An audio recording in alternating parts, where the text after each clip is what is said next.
Well, here goes nothing. I'm Will from M&S. I don't have Matt with me today, but we are doing the sort of podcast format because there was just no way, looking back, that we were ever going to run a YouTube channel and not have a college football show on here.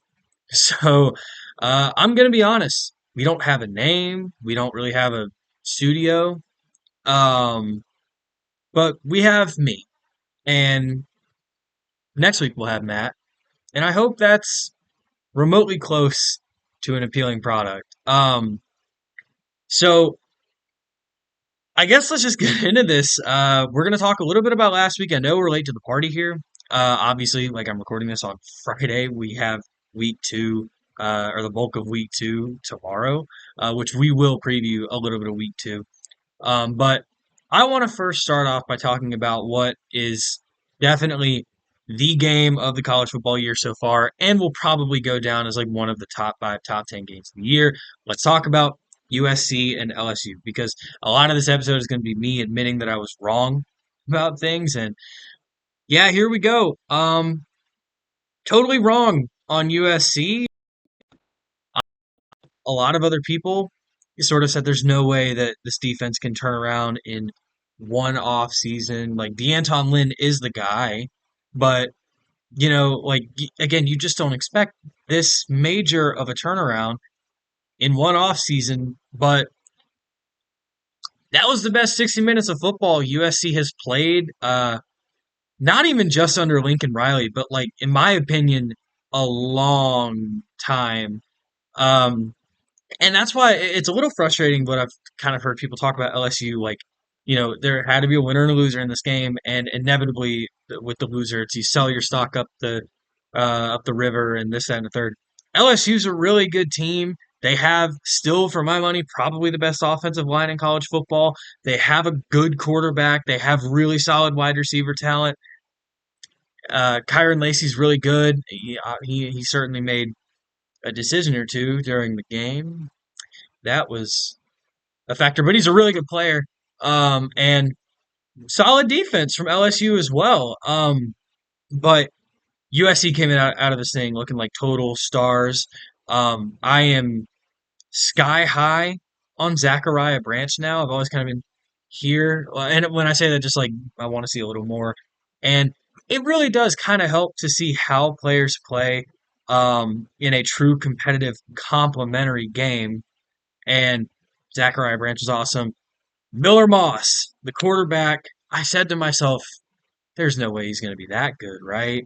Like, you're still replacing the Caleb Williams void, and he is that good. He runs the system perfectly. He is a Lincoln Riley guy, through and through. He, it's plain and simple. He understands the system. He makes the throws. He can, in two starts in his college career, he's a winner. So and we have Kitty Cat say hi to Winston. Decided to make an appearance. I'm gonna put him down now. Not a big college football guy, unfortunately. He likes baseball, not college football for some reason. Try and fix that. But back to the point here. This USC team is really good. I think that this team is one of the better teams in the Big Ten. I think they will be in playoff talks come November, December. Uh, yeah, I just was wrong. The turnaround seems to have happened overnight. Now, again, with LSU, I know the prevailing narrative here. Brian Kelly not being able to win the big game. The same things that were said about Kirby and this, that, and the third. But um, and specifically the week one big game, right? LSU is still a team that's going to contend in the SEC. I'm not outright picking them to win it. Y'all know who we'll talk about my picks to go to Atlanta because one of them is actually next up. We have to talk about, but this is a team that on any given Saturday, absolutely can look like the best team in college football. They didn't necessarily this past week. They looked like one of the stronger teams though in a loss. So I'm still really high on LSU. I like Garrett Nussmeier a lot. The defense, again, night and day difference. Another major staff overhaul, and it has paid off for Brian Kelly and the LSU Tigers. So congratulations to USC, and on some level, still congratulations to LSU because even in a loss, they look like a significantly better football team than last year. So the next game we're talking about another game down on the wire. Let's talk about Notre Dame and Texas A&M. So this is where I wrote the Band-Aid off. If you haven't seen the prediction special, I predicted Texas A&M to go to Atlanta and play for the SEC championship. I'm not selling that stock just yet because it was one game and specifically a week one game. Uh, but lots of questions. Well, a few important questions on that LSU team. But let's talk about the winner first because Notre Dame is a really good team and they're gonna make the playoffs because, well, I mean, their strongest opponent was going to be Florida State after this. We're talking about them later in the show for not good reasons, so make of that what you will. But Notre Dame, if they simply just do their job, they like I believe they'll be favored the rest of the way. Which obviously games are not played, on in sports books and on paper. They're played on grass. But um, Marcus Freeman is a superstar head coach. He is probably my favorite in college football, which take that for what it's worth. Who cares? But that is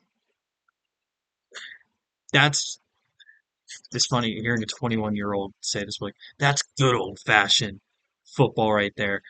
Complimentary. When we'll talk about another team that aims to play a very complimentary style of ball, but it unfortunately uh, resulted in a catastrophic loss. But uh, Notre Dame goes into Kyle Field in a very charged up week one environment. It's Mike Elko's first game as the Aggies head coach. It's the return of Connor Wegman. It's this, that, and the third. And they go in and in a total rock fight, they out physical, just barely, but they out physical Texas A&M. The big shocker here, I think, for anybody that might have been keying in on mismatches in this game, obviously Texas A&M's defensive line is disgusting, and they were disgusting. Nick Scorton was the best um, interior focused defensive lineman I saw in the SEC last week. Incredible stuff from the defensive lines on both sides, but Notre Dame's offensive line very young coming into the year, but they were very good against a really good defensive front. They did what they needed to do, especially hanging in the game late to give Jeremiah Love just enough of a crease to break off his big runs. Jeremiah Love, that's a player that I'm going to be highlighting for the rest of the year, by the way. I really liked what I saw out of the running back over there at Notre Dame. So uh, they eliminated the mismatch. And the truth is, that's how you win these big games. You find the other teams what their presumed mismatch is, and you just eliminate that one, and then do your job elsewhere, and you win the ball game. And that's what Notre Dame did. Riley Leonard uh, did everything he needed to do to win. Obviously, they did, but he is a perfect fit for the kind of thing they want to do at Notre Dame. He's a perfect fit for that offense. Notre Dame, their secondary is special. Benjamin Morrison is an absolute stud. And really, all around, it's Notre Dame, especially the last few years. That defense is going to be very, very, very good. They are very, very, very good. So now when I talk about Texas A&M's offense, keep that in mind because, yes, the offense and specifically Connor Wegman played very poorly. And that was what ultimately was the deciding factor in this game. Just no signs of life out of at least the passing game. And, well, I mean, there was no passing game or threat of the pass, so Notre Dame absolutely was able to key in on the run. I still do like the run game as a whole for Texas A&M, and I think as they go throughout the season, they will be able to kind of lean on it in a lot of games. Um, so let's talk about Connor Wegman, one of the lowlights of the weekend. Just not a good game from him. Like plain and simple. But let's not forget this. Obviously, coming off of the injury he suffered in the Auburn game last year, he missed like the bulk of the season, which was supposed to be his coming out year and everything. Um, and this was always going to be a very tough game for him to play in anyway. But knocking off like 11 months worth of rust, and the cat is biting my foot, by the way. If you see me shuffling around, it's very unfortunate scenes here in the basement.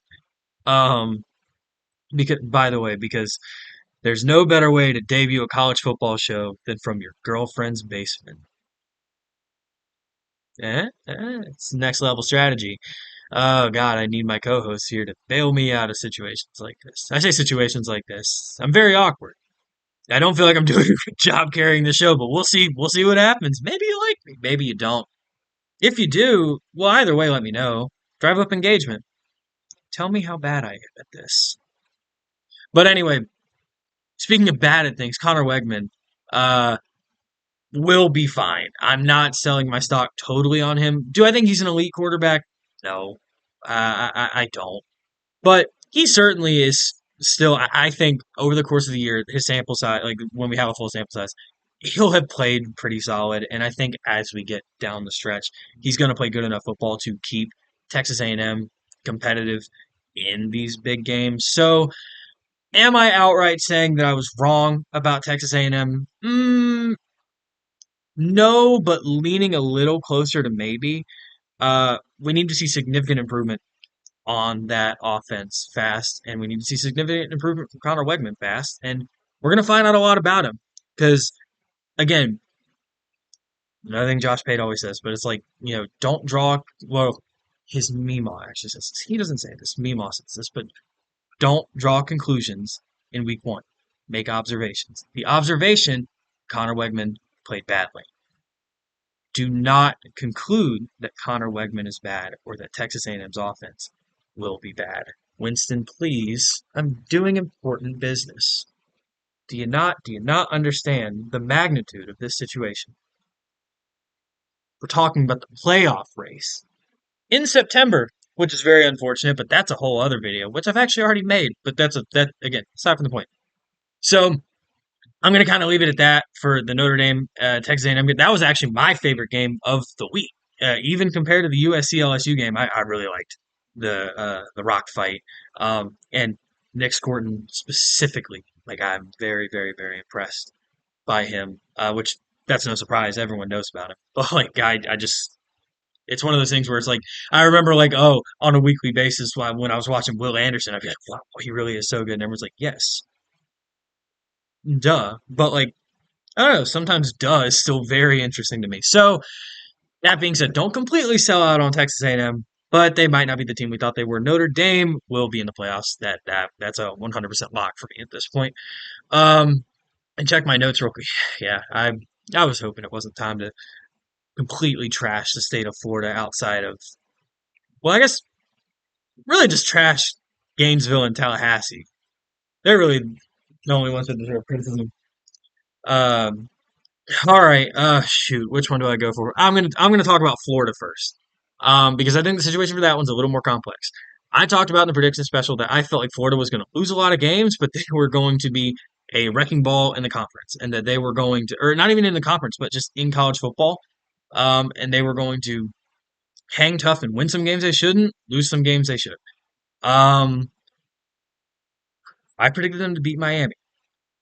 A lot of that because of the environment. I thought that the environment in Gainesville would overpower the Hurricanes. It just simply did not. No aspect of the Florida Gators resembled a competitive football team, and that's really unfortunate because Billy Napier is a good head coach. For those who know, a lot of the problems with Florida, especially in the recruiting apparatus, is not directly his fault. I know people are comparing him to like a Brian Harsin situation at Auburn, which actually is fitting because he was not given the resources he needed, but you could argue that he was not cut out for the job. Billy Napier absolutely is a high caliber Power Five head coach. Um, he's probably gonna lose his job over this season. Uh, it's not the fact that he lost the game. It's the fact that Miami utterly embarrassed his team. Florida looked unprepared to play. Um, the video is obviously going viral of Cam Ward playing so nonchalantly. That should not happen. That just simply should not be possible in Gainesville, Florida. But Cam Ward went on the record saying that the crowd noise that they pumped in practice was louder than the crowd in Gainesville. And it's just one of those things where I kind of understand. You know, I forget who it was that talked about this week. It might have been Pate, it might have been McElroy, it might have been Clapp. I cannot remember. Love all three of them. I draw a lot of inspiration from them. So if it sounds like I'm talking uh not or like parroting them, I don't mean to. I just really respect what they have to say. But um you kind of go into games like this, like the fan base is not super confident in this team, and so they're looking for an indicator quickly. They're like, oh, indicator.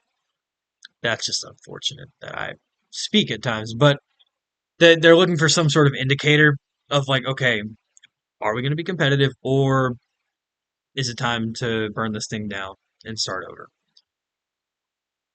It reminds me a lot of Auburn and Penn State back in 2022 when early on, actually it looked like Auburn was going to hang tough in that game. They looked like they might be able to out physical Penn State, but then there was just no life on offense. And then eventually Penn State, with their prolific running backs and like the amount of talent they had, inevitably started running up the score. And Jordan Hare Stadium was emptied out by the fourth quarter. Um, Same thing kind of happened at Ben Hill Griffin, where the crowd got totally neutralized very early in this game, even earlier than that Auburn game. Um, it's just unfortunate. There is talent there. This week they're going to be starting the freshman DJ Lagway because Graham Mertz is in concussion protocol. Not this, by the way. I've never been super high on Graham Mertz. He played good football last year. This is not his fault. This is not one individual player's fault. This was just a generally bad football game played. And as an entire unit, this team was completely outclassed by Miami. Um, Now, speaking of Miami, yeah, if there's one prediction I would change, they're winning the ACC. That's not even because like I'm backing off on Clemson winning it, which I'll talk about them next actually. That's how good I think Miami is. I was a little bit uh hesitant to just sit there and say like no, Cam Ward's going to be a Heisman finalist and all the talent they brought in is going to mesh well. Um and there's another team in the state that kind of proved that hesitance correct. I just had the wrong one. Nah, this team is really, really good. I'm not saying that they're gonna like go 12-0 and route to the playoffs or anything like that. I am saying they're probably gonna they're be in the playoffs and they're probably gonna have one of those first round byes. I think they do win the ACC based on what I saw. Um, yeah, Miami is just very, very good. Cam Ward, very, very good. Probably at least the most talented quarterback play I saw relative to the competition they were playing against this past weekend. Miami's got everything they need to win. I think they have the head coach. I think they have the entire staff as a whole. They have the roster, and I think they have the culture. People are talking about it, but I really do feel like the situation in the Georgia Tech game last year was the inflection point. They're a different football team. They are a different program now than they were, you know, like 8 months ago. So, congratulations to Miami. I am so sad for Billy Napier because I wanted that to work out at Florida. It's probably not going to. Um, and I will just say this. The people at the very top in Gainesville, they need to get it together because they need to leverage the program that Florida should be. And it is ridiculous that Florida has been middling since Urban Meyer left. There's not an excuse for it. They should dominate recruiting. They should be a perennial top five team. There's no excuse for them not to be. And part of that falls on the head coach, absolutely. But those around Gainesville know who's really at fault here. And that's all I'll say about that. Now let's talk about that other ACC team that I actually originally picked to win the conference, Georgia and Clemson. Um, yeah, yeah, Georgia is the best team in college football. And Clemson, and I'm glad because early on in the week, I was kind of hearing the perception that like, oh, Clemson is just totally outmanned here. And I'm like, I don't feel like that's the case. They certainly don't have the depth to play that kind of game with Georgia, and it showed because, but they have the guys like their front seven played so well in the first half.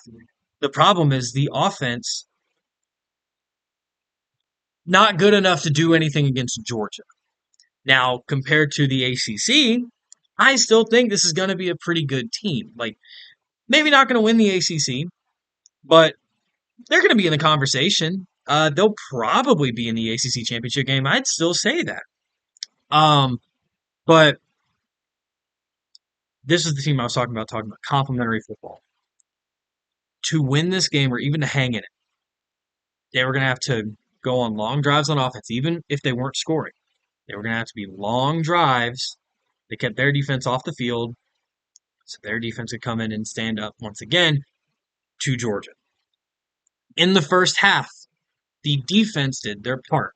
The offense did not. So when you get to the second half and you allow, I know like we make a lot of like halftime adjustments, and pretty much every coach said that's very overblown. But I mean, you allow them to come out of the half and maybe try some new things, or at least just. I think the biggest thing is not even necessarily adjustments. I think it's coaches being able to effectively communicate to their players, hey, we're seeing this. We're going to key in on this. So by the time Georgia was allowed to do that, yeah, of course Clemson was not going to have anything left. And that's where it comes into a depth thing. Their front seven was awesome.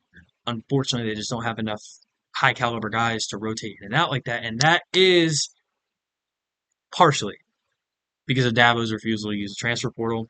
Um, I noticed something very interesting on College Game Day. They interviewed Dabo Sweeney when he was down on the field, and they asked him about the transfer portal thing, and I feel like his tone has changed because he didn't give the typical, we don't need to do it, we need to do da da da da. But he goes, well, we're going to continue to evaluate everything, like effectively everything we can leverage in the sport, and we're going to do what's best for Clemson.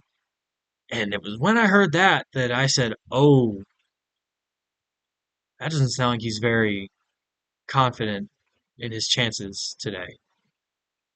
And that sounds like he might be changing his philosophy a little bit. We'll figure that one out pretty quick. I want to just go ahead and say, I'm not going to tolerate the Dabo disrespect. He's an absolute legend. He is by far the best head coach that Clemson has ever had. He is one of the best head coaches. Um, I say one of the best.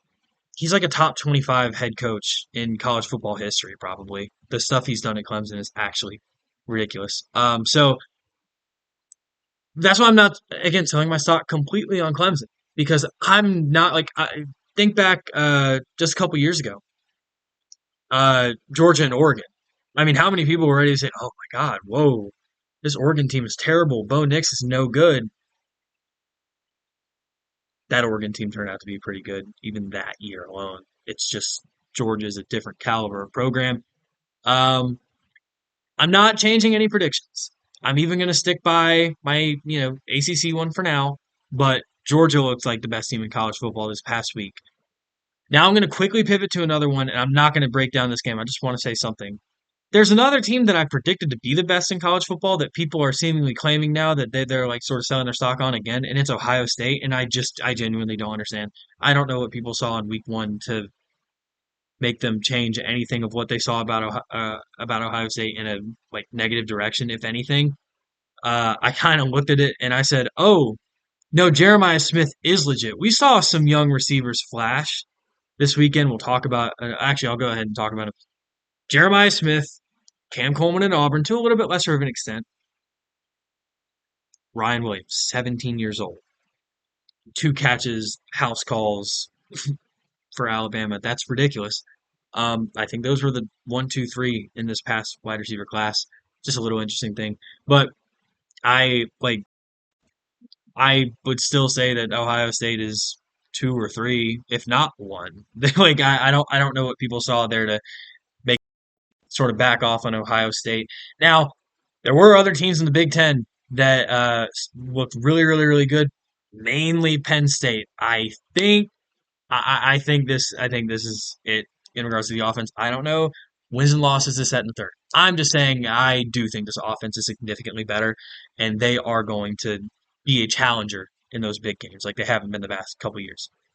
Um, Michigan, and this is where we get sort of like in the preview and going forward. Michigan, really rocky game against Fresno State, which is not shocking. Anytime you're going into week one and you still don't know who your quarterback is specifically because you wanted one guy to win the job and he just hasn't stepped up and won it. So you're like, ooh, um,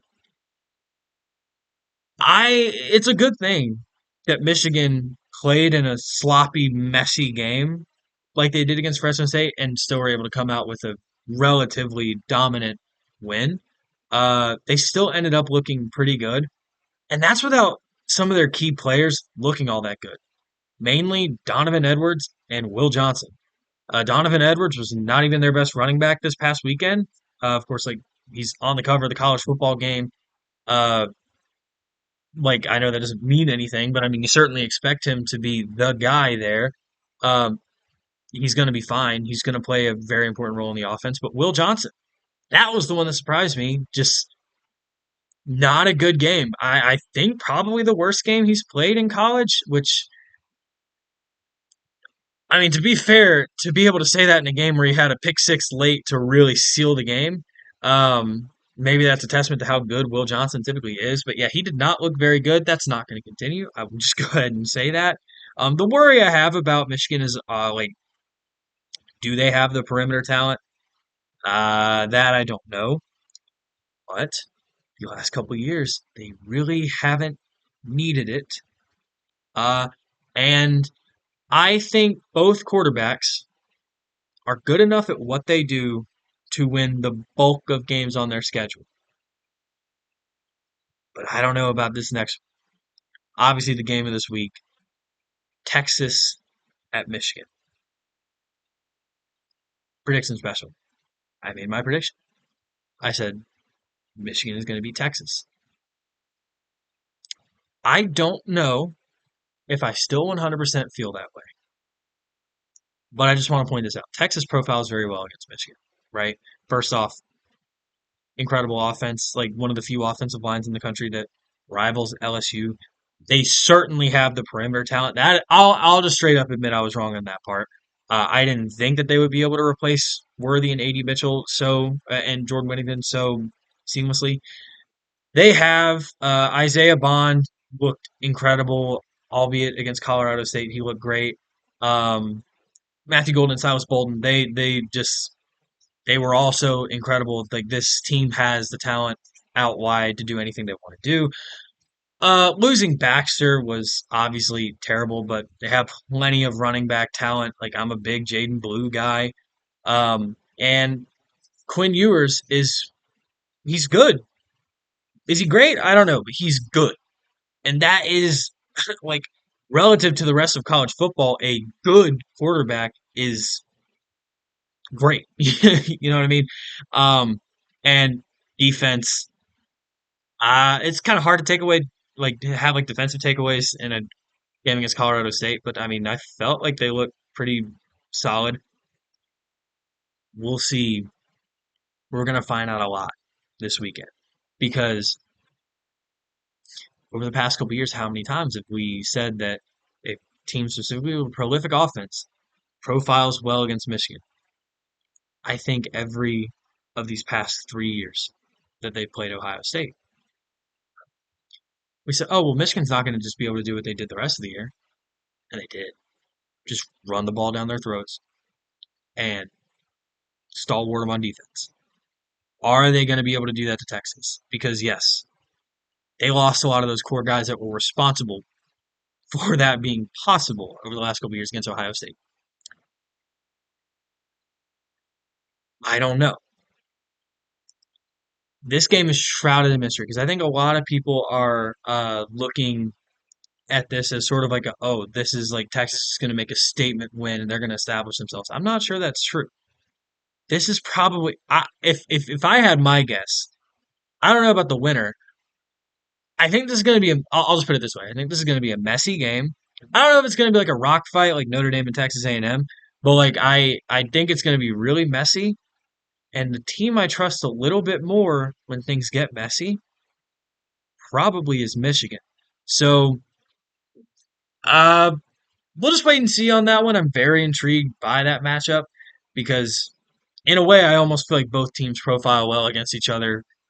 And by that, I mean Texas on paper profiles well against Michigan. Michigan has done very well against teams that profile well against them on paper, except against Georgia a couple of years ago. We don't talk about that one. But anyway, here, let me check my notes real quick. Uh, oh, okay. Yeah, this is kind of a late edition. But there's been a lot of talk about Oregon. I have them in the Big Ten championship game. I still have them in the Big Ten championship game, but this is the one team from this weekend that like I had a high opinion of that I'm genuinely, I'm really considering backing off on because along the lines of scrimmage against Idaho, they did not look good at all. Like they absolutely should have been able to impose their will physically. They could not. Dylan Gabriel had to throw the ball 49 times. And even then, like the rate stats are not impressive. He did it out of necessity. Now, in a game like this, Idaho has had the entire offseason to prepare for them, where Oregon State's been preparing for all of their new Big Ten opponents, right? So, could be a trap game in some elements, but you would hope that Oregon would just be able to out physical them. Why could they not out physical Idaho? That is very sketchy. Um, I will say this might be a situation similar to Alabama last year, where to start the year the offensive line was like really terrible, even though we expected them to be good, and then by the end of the year they rounded in shape in most ways except for snapping the football. Like I mean, you go to the Georgia game or the SC championship game against Georgia, and I mean their offensive line was as dominant as any in the sport. So that's still in the cards for Oregon, but I don't know. I got to be honest. That's the one that people saying like, "Oh, I don't know about Oregon." I really understand that one. I was the closest to sort of pulling them to like, I don't think they're going to conference championship game. That's not a conference championship team. But what I want everyone to remember is no team in week one is a conference championship team. How many times have we seen teams absolutely light it up, even in big games, in week one, and then struggle to the finish line? It happens. That's football. And again, teams that struggle in week one go on to be great. Teams that straight up lose in week one go on to be great. It happens. That's why this sport rules. Um, but now I'm just going to run through some quick things to look out for this weekend. I again, this one I specifically remember being Greg McElroy, but it was an interesting sort of like matchup type deal that got brought up to me. So like Tennessee and NC State play this weekend, right? And I love the Tennessee quarterback. Nico Iamaleava looked awesome. The offense as a whole looks awesome. And truth is, if they can establish the run, they're going to be fine. Don't have any worries about that.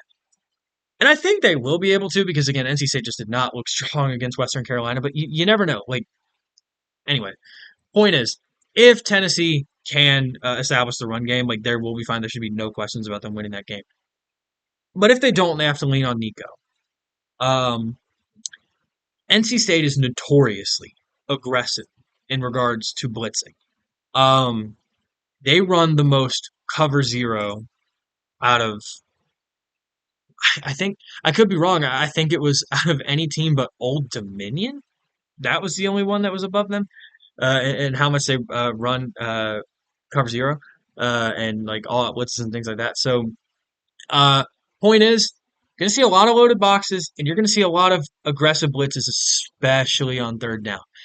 Now, in a very small sample size, Nico is actually not that good under pressure, but it's a very small sample size, so I don't know how much we're going to look into that. And I'm just going to go out on a limb and say I think he's going to play fine even under pressure. I think Tennessee should not have an issue in that game, even despite the little bit of like a uh, matchup there. Oh, also the big disparity is like time of possession, where Tennessee's offense is like that, and NC State's it was like a ridiculous like time like between plays. It was like 39 seconds. So like but I got to be honest. Based on what I saw in week one, if that same NC State team trots out there, I don't care how long they hold on to the football, they are not going to be able to stand up to Tennessee. This is a supremely talented Tennessee team. I hope the game's competitive. I got to be honest, I don't think it will be. One game I do think will be competitive, though, and I think this is probably where I'll leave us today. Oh, no, that's not true. Real quick, I mentioned I was going to talk about him. Most impressive player in week one, not Travis Hunter, Dylan Stewart, that freshman edge rusher at South Carolina. That's special. I don't care who the competition is. And by the way, I know that was a really messy game for South Carolina. And yes, I have questions about them going forward into this game against Kentucky. There's a there's a there's a world where this thing gets really ugly really quick in the 3:30 window. But um, the things that he was doing, that's special even compared to NFL players. The type of bend, quickness, and twitch. Um, Dylan Stewart, wow. That's why like when I said like Nick Gordon like was a best interior defensive line, that's because the best pure edge rushing type talent was Dylan Stewart. Again, true freshman. Ridiculous at South Carolina. I had to talk about him, but now the last game I'm going to talk about, which is interesting because like why would you not conclude with Texas and Michigan? That's like the ultimate helmet game. I want to talk about Kansas State and Tulane because this is my underdog pick of the week. Um, the line on this thing right now is 9.5. If I were betting, I would absolutely take Tulane to cover. One, Kansas State, not the best road team in the world. Uh, and this is going to be a very charged up environment in Tulane because, yes, they are playing at Tulane. This should be a very charged up environment. Tulane has very high caliber talent laden across that team, specifically Mario Williams and Makai Hughes. Like those are guys. Like this is a really good team. They have such a good coaching staff. Probably the steal of the coaching cycle. John Summerall going from Troy to Tulane. They somehow upgraded at head coach. This is a program that had been overperforming the last couple of years, and they somehow upgraded at head coach. I feel really good about Tulane going into this game. Kansas State. Here's the thing: if they can just out physical Tulane, obviously, then this whole thing is out of the question, and Kansas State probably covers, right? They have the running back talent, Giddens, and they have Avery Johnson, who coming into the season, preseason sort of Heisman dark horse, I would say. But again, there aren't really any teams in the Big 12 that I view as like major separators and guys that I would just like kind of sit there and go like, oh yeah, you know, I'll be real with you. There aren't many teams in the Big 12 that would play Tulane, and I would not consider the idea that Tulane would hang with them. So watch out for Tulane in general because this could be the like upset win of the week, but 9.5 to Tulane. I don't like. I mean, again, I think it'll be like this. I'll say this much: this game will either be decided by 2 points or 30. You know what I mean? Like I feel like it's going to be kind of one of those situations. Um, I think that's about all we have today. I'll check the notes real quick. I know very professional of me checking the notes. I'm so good at formatting this whole thing. Um, yeah, I think that's gonna just about do it for this past. See, I don't even know how to outro a show on my own. I need Matt. Which, by the way, people who are watching the show that have no idea about the other stuff on the channel, they're so confused. They have no idea who Matt is. Maybe we need to keep it that way. He didn't show up this week. That's how we run it in my program. No, it is how we run it. He had scheduling conflicts, so that's just how that goes. So I love college football. You probably love college football. I hope you enjoyed discussing it with me because if you're anything like me, and I think the reason I decided to do this because I realized that, oh, when I watch college football shows, it's almost like a discussion. It's ideas proposed, and then I have my own thoughts based on that. And I think that's how we all watch this game. It's, in my opinion, the best sport in the world. It does not get better than this, and we're only just getting started here, not just on the channel, but just about the season in general. So, if you have any takeaways from anything specifically that I had to say, please let me know in the comments because uh, I know some things I follow consensus. Like, I mean, I even talk about people like Josh Pate, Greg McElroy, Cole. I didn't mention Cole Kubelik, but I will reference him a lot. Um, like, I know I follow like consensus in some areas there, but every now and then you have me saying, "Hey, I think Michigan might beat Texas," which I don't think many people would agree with that don't live in like the greater Detroit Ann Arbor area. So please feel free to openly discuss anything regarding college football or really anything at all that isn't like politics or some weird stuff like that. Don't do that in my comments. I don't even want the engagement in that area. Point is, thank you so much for watching. We will be back next week with it'll be in a Zoom call, just like we do the shifter, and it should be me and Matt discussing the goings on in college football. Thank you for watching. Please leave a like and subscribe. It really helps out the channel, and we would love to be able to do this someday, and like really get to improve this production. So I hope the content is halfway decent. And hey, I'll even take some constructive criticism.